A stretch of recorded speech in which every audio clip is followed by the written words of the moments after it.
Hello friends, welcome to Smile Talk paramedical channel. Friends, ನೀವೇನಾದರೂ 2025ರಲ್ಲಿ BSc nursing ಮಾಡಬೇಕು ಅಂತ ಬಯಸಿದರೆ ಅದಕ್ಕೆ ಎಂಟ್ರೆನ್ಸ್ ಎಕ್ಸಾಮ್ ಇರುತ್ತೆ. BSc ನರ್ಸಿಂಗ್ ಎಂಟ್ರೆನ್ಸ್ ಎಕ್ಸಾಮ್ ಇರುತ್ತೆ. ಅದನ್ನು KE ಮುಖಾಂತರ ನಿಮಗೆ ಕಂಡಕ್ಟ್ ಮಾಡ್ತಾರೆ. ಅದರ ಬಗ್ಗೆ ನೀವು ಈಗಾಗಲೇ ಅಪ್ಲಿಕೇಶನ್ಗಳನ್ನು ಕೂಡ ಹಾಕಿದ್ದೀರಿ ಅಂದ್ಕೊಂಡಿದ್ದೀನಿ. ಯಾರೆಲ್ಲ ವಿದ್ಯಾರ್ಥಿಗಳು KCET ಅಪ್ಲಿಕೇಶನ್ಗಳನ್ನು ಹಾಕಿರ್ತಾರೆ ಅವರೆಲ್ಲರೂ ಕೂಡ ಏನಂದರೆ BSc ನರ್ಸಿಂಗಿಗೆ ಎಲಿಜಿಬಲ್ ಇರ್ತಾರೆ. ಅಂದರೆ ಅಪ್ಲಿಕೇಶನ್ ಹಾಕಿದ್ರು ಎಲ್ಲರೂ. ಅದರ ಜೊತೆಗೆ ನೀವು ಇಲ್ಲಿ ಎಕ್ಸಾಮನ್ನು ಕೂಡ ಬರೀಬೇಕಾಗುತ್ತೆ.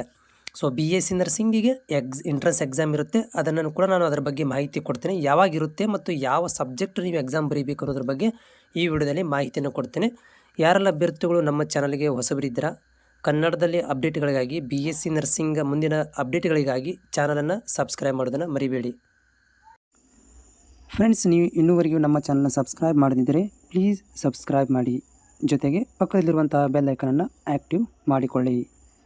ನೋಡಿ ಅಭ್ಯರ್ಥಿಗಳೇ, ಇಲ್ಲಿ ನೀವು ನೋಡ್ತಾ ಇದ್ದೀರಿ ಆ್ಯಸ್ ಪರ್ ದ ಕ್ಯಾಲೆಂಡರ್ ಪ್ರಕಾರ ಏನಪ್ಪ ಅಂದರೆ ಸಾಮಾನ್ಯ ಪರೀಕ್ಷೆಯ ಸಂಬಂಧಪಟ್ಟಂಥ ಒಂದು ವೇಳಾಪಟ್ಟಿ ಪ್ರಕಾರ. ಸೊ ಇಲ್ಲಿ ನಿಮಗೆ ಸ್ಕ್ರೀನಲ್ಲಿ ಕಾಣಿಸ್ತಾ ಇದೆ. ಓಕೆ, ಸೊ ಇದು ಏನಂತಂದರೆ ಇದು ಆಲ್ರೆಡಿ ನಿಮಗೆ ಏನಂತಂದರೆ ಈಗಾಗಲೇ ಹಾಲ್ ಟಿಕೆಟನ್ನು ಡೌನ್ಲೋಡ್ ಮಾಡ್ಕೊಳ್ಳಿಕ್ಕೆ 6ನೇ ಪಾಯಿಂಟಲ್ಲಿ ಕೊಟ್ಟಿದ್ದಾರಲ್ಲ, ಹಾಲ್ ಟಿಕೆಟನ್ನು ಡೌನ್ಲೋಡ್ ಮಾಡ್ಕೊಳ್ಳಿಕ್ಕೆ ಆಲ್ರೆಡಿ ಟೈಮನ್ನು ಕೊಟ್ಟಿದ್ದಾರೆ. ಓಕೆನಾ. ಸೊ ಅದಾದ ನಂತರ ನೀವು ಏನು ಮಾಡಬೇಕಂತಂದರೆ ಇವಾಗ CET ಎಕ್ಸಾಮನ್ನು ಬರೀಲಿಕ್ಕೆ ನಿಮಗೆ ಟೈಮ್ ಟೇಬಲ್ ನೋಡೋದಾದರೆ ಸಾಮಾನ್ಯ ಪರೀಕ್ಷೆಯ ಓಕೆ, ಸೊ ಇಲ್ಲಿ ನೋಡ್ಬೋದು ವೇಳಾಪಟ್ಟಿ 16 ಮತ್ತು 17ನೇ ತಾರೀಕಿಗೆ, ಅಂದರೆ ಇದೇ ತಿಂಗಳು ನಿಮ್ಮಗಳಿಗೆ 16 ಮತ್ತು 17ನೇ ತಾರೀಕಿಗೆ ಎಂಟ್ರೆನ್ಸ್ ಎಕ್ಸಾಮ್ ಇರುತ್ತೆ. ಸೊ ಈ ಒಂದು ಎಂಟ್ರೆನ್ಸ್ ಎಕ್ಸಾಮಲ್ಲಿ ನೀವು BSc ನರ್ಸಿಂಗ್ ಅಷ್ಟೇ ಮಾಡಬೇಕಂತಂದರೆ ಫಿಸಿಕ್ಸ್, ಕೆಮಿಸ್ಟ್ರಿ, ಬಯಾಲಜಿ, ಇಂಗ್ಲೀಷನ್ನು ಬರೀಬೇಕಾಗತ್ತೆ. ಇದು ಫಿಸಿಕ್ಸ್, ಕೆಮಿಸ್ಟ್ರಿ, ಬಯಾಲಜಿ 3 ಕಾಂಬಿನೇಷನ್ಗಳನ್ನು ಇಲ್ಲಿ ಎಂಟ್ರೆನ್ಸ್ ಎಕ್ಸಾಮ್ ಬರೀಬೇಕಾಗತ್ತೆ. ಇವು 3 ಸಬ್ಜೆಕ್ಟ್ಗಳನ್ನು ನೀವು ಕಂಪಲ್ಸರಿಯಾಗಿ ಬರೀಬೇಕು. ಇನ್ ಕೇಸ್ PCM ತೊಗೊಂಡ್ರೆ BSc ನರ್ಸಿಂಗ್ ಮಾಡ್ಕೊಳ್ಳಿಕ್ಕೆ ಬರೋದಿಲ್ಲ. ಓಕೆ, ನೀವು PCM ಏನಾದ್ರು ಬರೆದ್ರೆ ನೀವು ಇಂಜಿನಿಯರಿಂಗ್ ಮಾತ್ರ ಅರ್ಹತೆ ಆಗ್ತೀರಿ. ಆದರೆ PCB ಬರೆದ್ರೆ ನೀವು BSc ನರ್ಸಿಂಗನ್ನು ಮಾಡ್ಬೋದು. ಇದು ಇದೇ ತಿಂಗಳು 16 ಮತ್ತು 17ನೇ ತಾರೀಕಿಗೆ ಎಕ್ಸಾಮ್ ಇರುತ್ತೆ.